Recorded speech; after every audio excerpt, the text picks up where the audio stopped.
So welcome to, I was going to bring out a client, a student of ours who is in his industry, the number one salesperson in his entire company, in his whole country. And we're talking about thousands of salespeople that are in his company. He doesn't work for a company that has 5 people. Okay.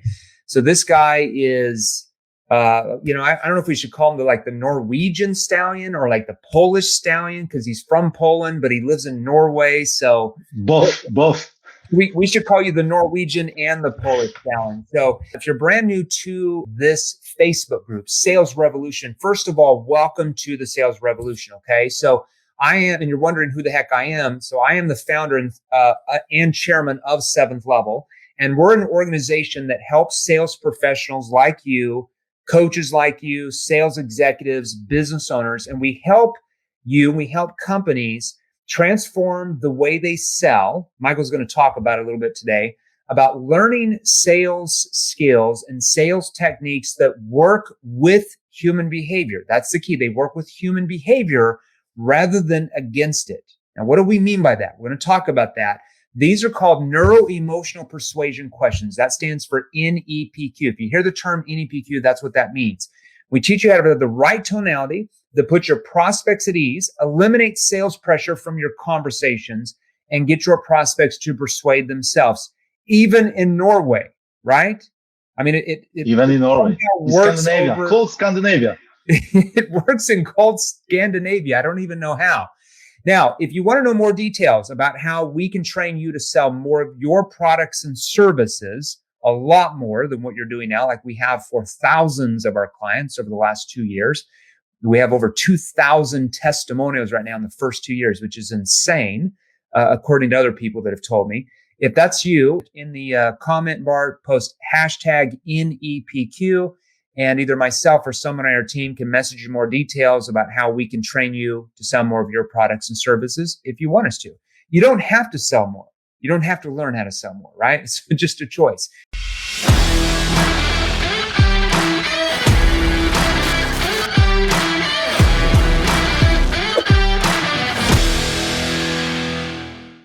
Michael Kudkowski, am I pronouncing the last name right? Almost. Oh, I know. I'm from Arkansas. We don't know how to pronounce names. So thanks for being on here. Going to be a lot of cool stuff that we're going to cover today. I am traveling, so hopefully my internet will remain objective. We're having a big snowstorm. We have a lake house about an hour and 20 minutes north of where we live, where my office is at. And we came down here because we bought a new lake house that we're about to move into.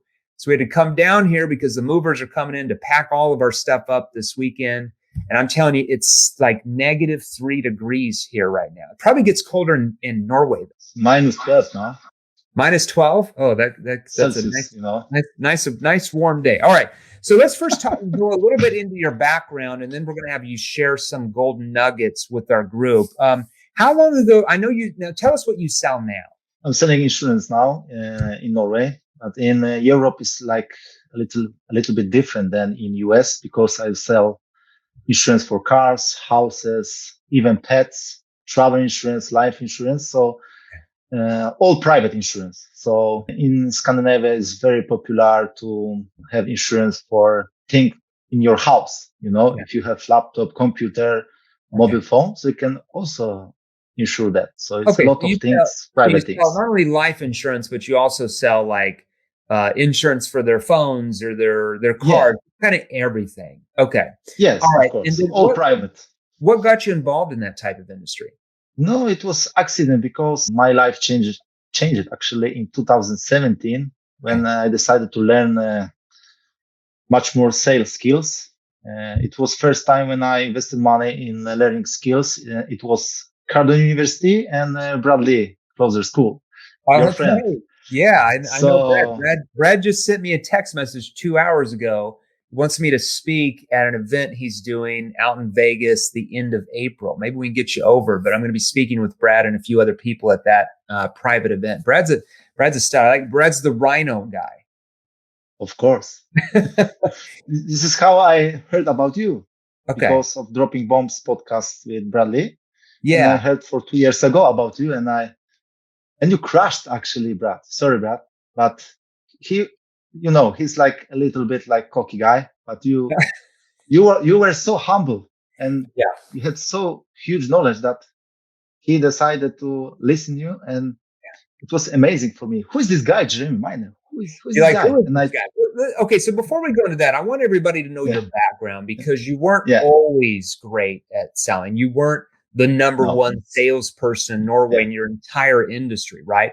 So take us back before 2017. When did you first get into sales? My first sales job I got in 2006 as a Right. sales representative in Yellow Pages because I You were was selling selling yellow pages in Norway. No, it was like in Poland.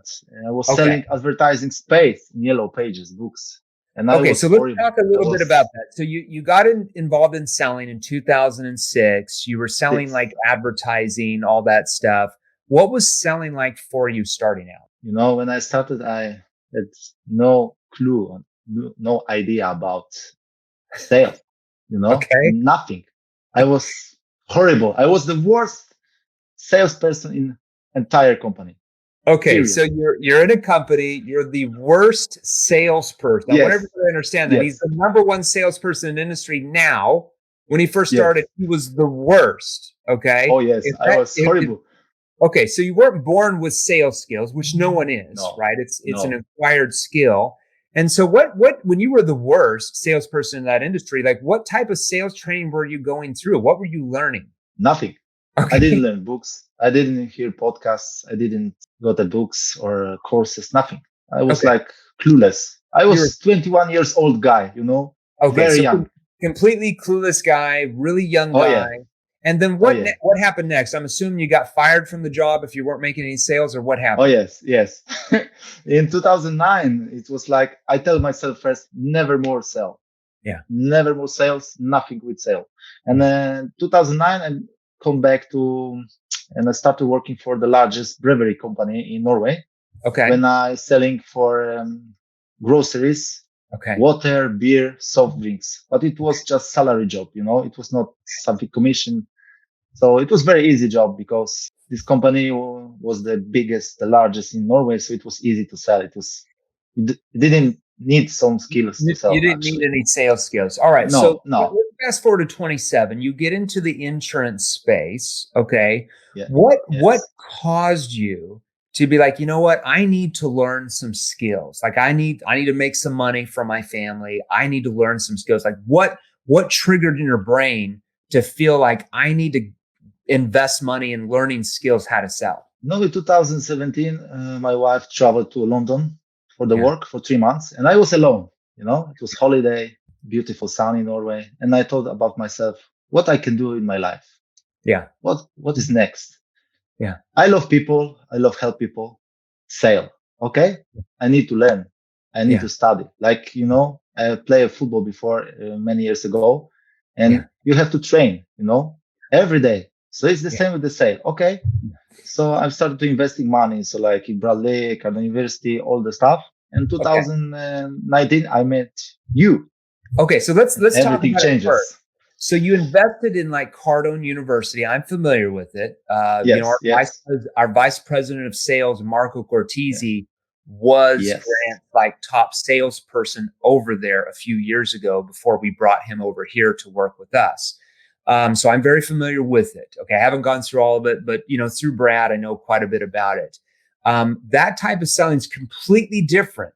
Than what I train, right? Oh, yes. I was learning the old school methods with the mindset, who's got my money, very aggressive, pushy, focusing on.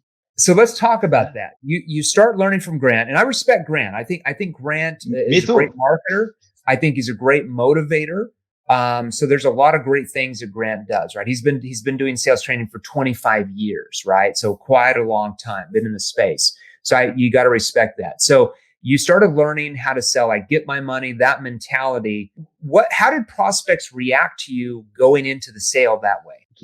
They were very defensive, They I learned like a lot of handling objections, like Benjamin Franklin clause, do it anyway clause, feel felt fun, etc. Yeah. And the more I learn about for example, it's too much money. I have to learn like 50 different ways. It was too much. I was like completely, it was crazy for me, Okay. why I should learn 50 different methods, Okay. So let me get this straight. Sales techniques you Yeah. were learning from Grant, which I love Grant, love his motivation stuff for sure. But what he was teaching you to ask and say, according to you, was causing your prospects to become defensive. So what you were saying and asking to them triggered that sales resistance. Do you see that? Yes. It Yes, of caused course. them. It caused them. Yeah. Then you have to learn skills on how to overcome the sales resistance that you yourself created. It was horrible. Like, oh my God, I felt like run marathon, Yeah. Okay. So again, you're working a lot of hours. Like, what type of results did you get selling that way? I'm sold like average sale. It was like every month, 5,000 Okay. K every month. So it was like average, not the bad. Yeah. So you weren't the number one average salesperson, right? You were just kind of right there in the middle, banging it out. Yeah. How did it make you feel inside though, selling that? I'm missing something. So I'm type of person who likes to help people, don't push them, don't convince them, don't persuade them. I try to help because I came to insurance because I know how many problems Polish people has in Norway. I want to help them. And when I started to see your training, everything just changes. Let's talk about that. How did you? Okay, so tell us about the story about how you found us. So I think you had purchased a course by Bradley. Bradley is the company that we have our virtual training program through, which, by the way, we're adding another 5 hours of content to that, to our like NEPQ 3.0 members. So I'm actually recording that in a week. It's getting edited by Lightspeed, which takes another 3 or 4 weeks. And then if somebody's you are crazy, Jeremy. You are crazy. If somebody's in NEPQ, if somebody's an NEPQ 3.0 member, that gets put back there. So yeah, every year we'll keep adding another 3 to 5 hours of content, more additional than the 14 hours we already have back there. That's just the way I am. Okay. So you learned, so you got the course from Brad, and take us back. You said you were on some podcast and you heard about me. Take us back. What happened? Yeah. Yes. And I heard about you first time, and I look on the internet, and I bought first to 21 days sales challenge and 7-figure training. Yeah. Yes, basic. Yeah. And I heard about you, and I started to watching you. It is something different, and I have learned so many years. And and I thought to myself, okay, I give him a shot. I give him a chance. Yeah. We see what you can do and how you can help for me. Yeah. Okay. And it was like explosion, bang. Yeah. So you got into like our NEPQ 2.0 sales training, right? Where you have the virtual training course. And basically you started probably learning because you had gone through like Cardone University. So he had probably taught you how to sell going east. And now I'm teaching you how to sell like going north, like almost an opposite direction. So what was that like for you? Like, how did you, once you started using what I started teaching you in the NEPQ sales training courses, like how did your prospects start to react to you? First of all, I learned like 5 major principles from you. First, it was like shift completely mindset. Yeah. From I and me to them. Yeah. Instead, sale, I was starting to helping people. Yeah. It was not about me longer. So people just, when you talk with them, they feel it. Yeah. They feel that you want to help them or sell them. For me, the first rule of the sale, it was don't try to sell. Yeah. And I learned the second thing. It was very neutral language, like just, maybe, possible, might be. Yeah. This is huge difference. You should buy, or probably, or possibly, or maybe you can consider to look on this project from another perspective. This is huge difference. Yeah, it's a big difference in how they respond to that, right? Because when they view you as being unbiased, meaning you're not quite sure if you can help them yet, they start to engage with you and open up to you and really share with you their true problems and the root cause of the problem and how the problem's affecting them. When they feel that you're completely biased and you're just assuming everything you're doing, they do what? Yes. They shut down. Of course. Yeah. The funny thing is when you less focusing on commission or earning money, when you're focusing more on helping people, the then people are much more open to you and you earn much more money.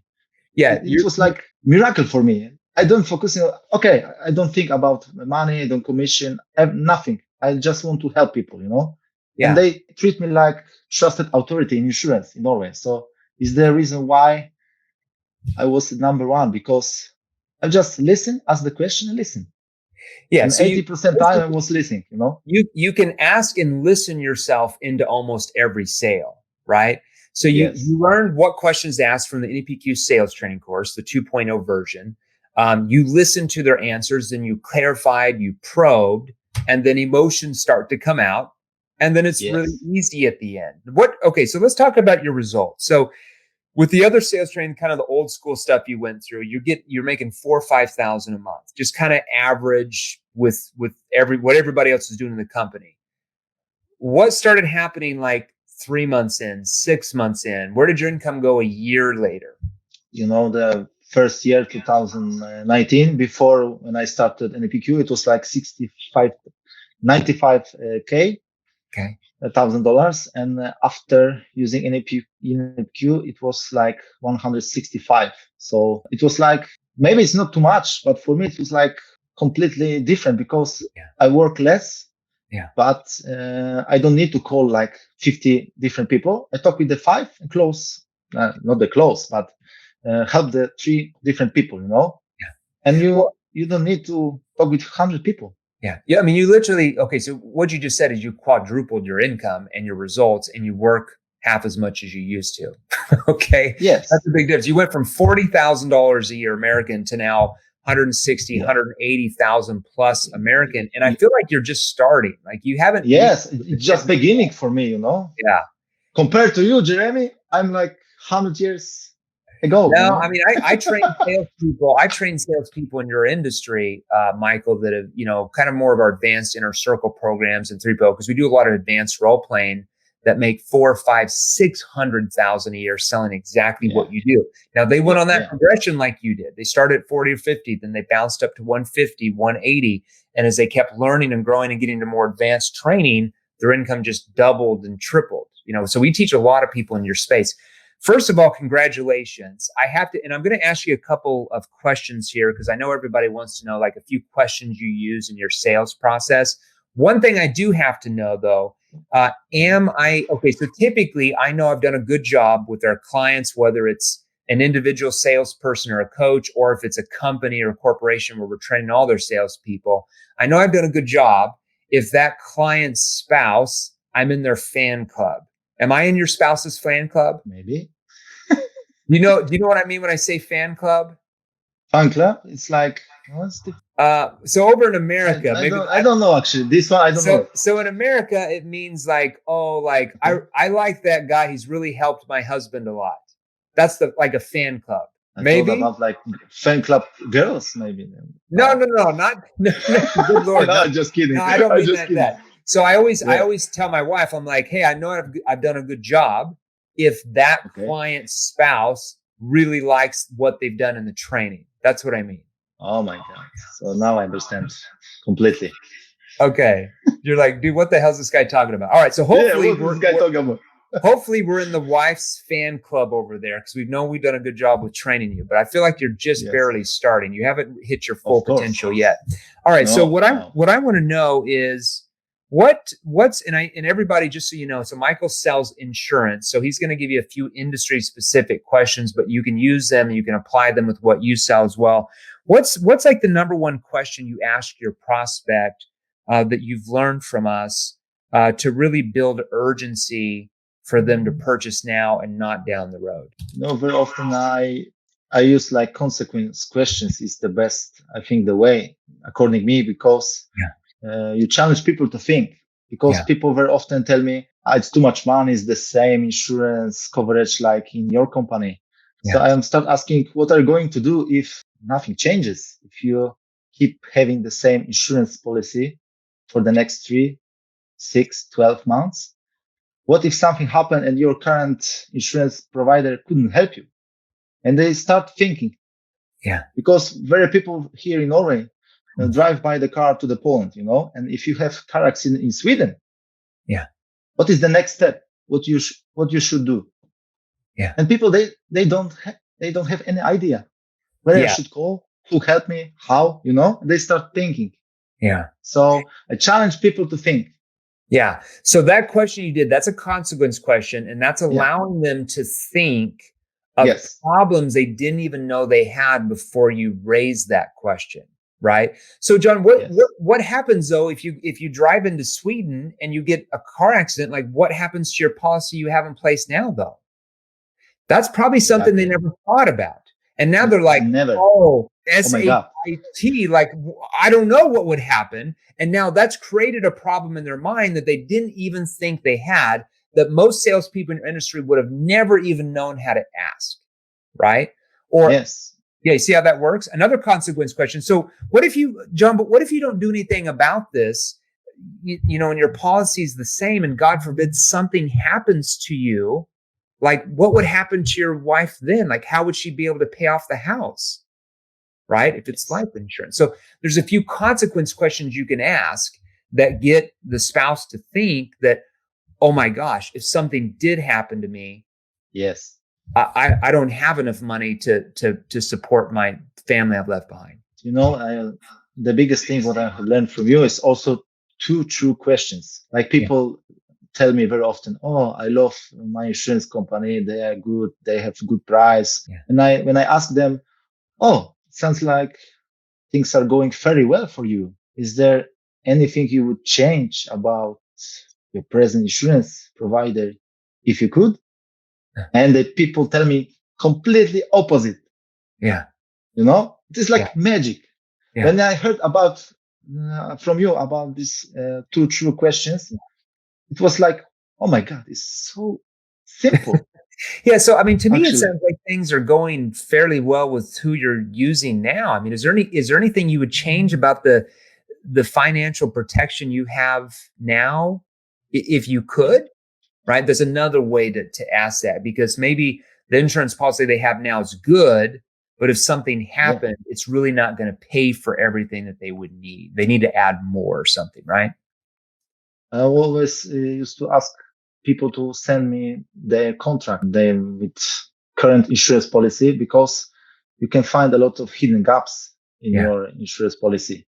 Yeah. The people, they don't realize that something Yeah. can cost them a lot of money in the future if they have Yeah. something hidden. Yeah. So Yeah.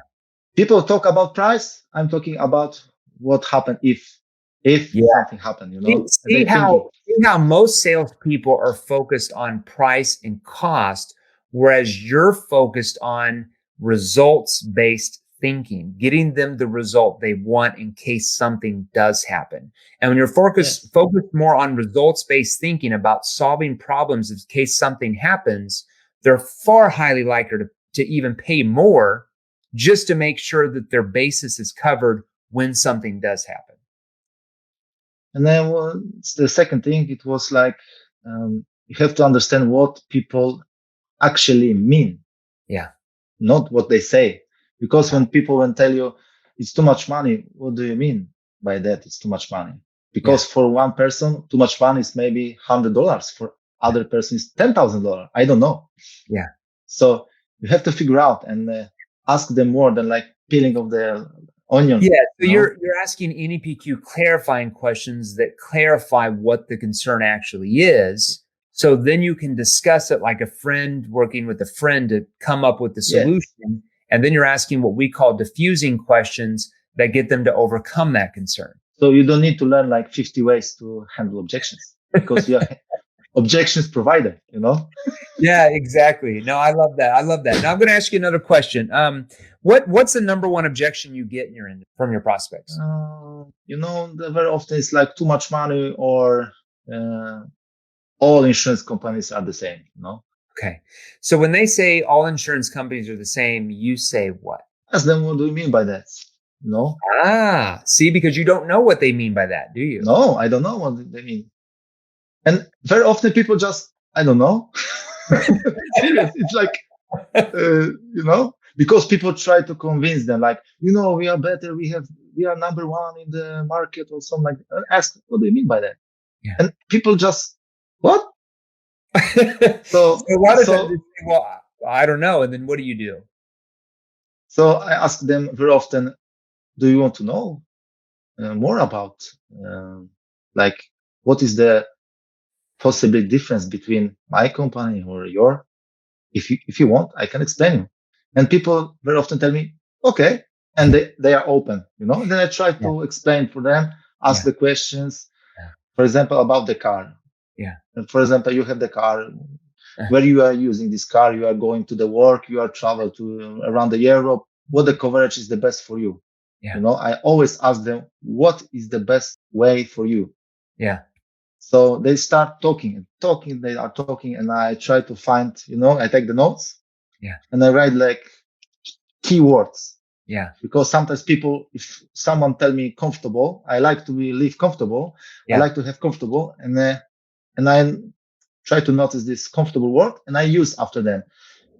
You said before, like, do you like comfortable life or comfortable car? Yeah. So if you want, I can maybe show you what is the best way for you. Yeah. If it's comfortable for you. And they are okay, and they are open, and they listen. Yeah.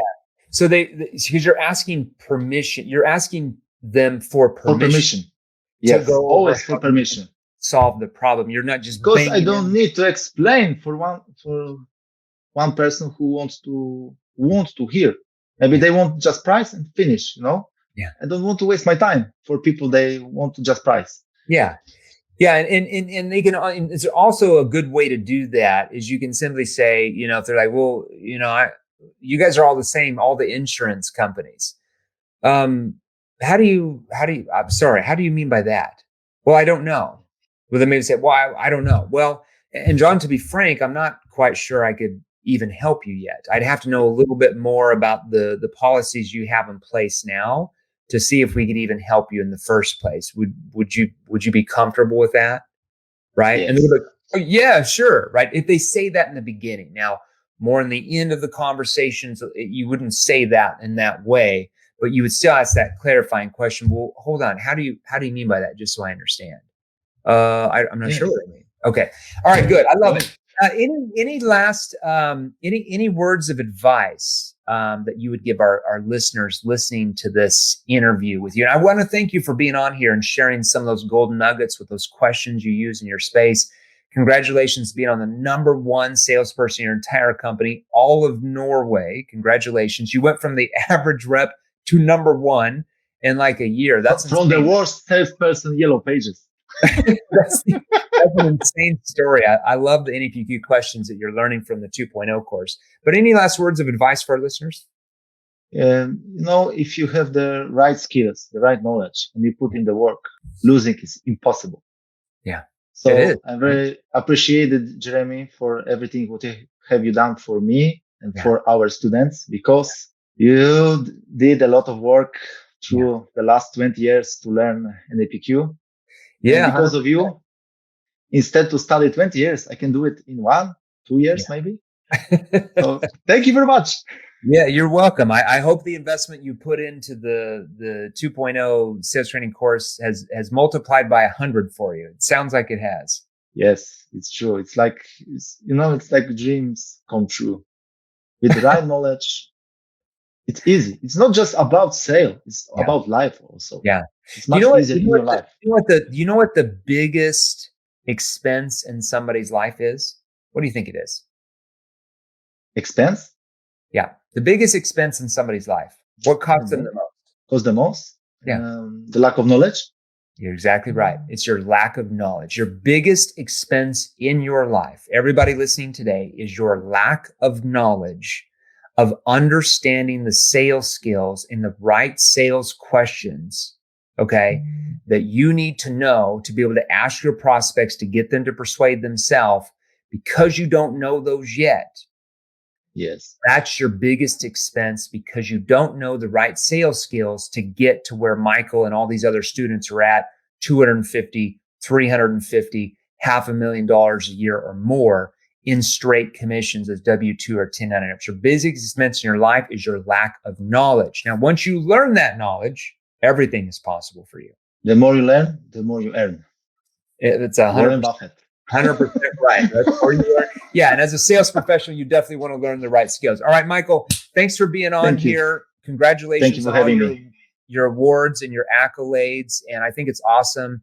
Mr. Poland is #1 guy in all of Norway. I think that's amazing. So congratulations on your success. Thank you very much, Jeremy. Okay, my man. I'll see you soon. I got to get out here. I got another meeting. Hope everybody that helped everybody, and we'll see everybody soon. Thank you.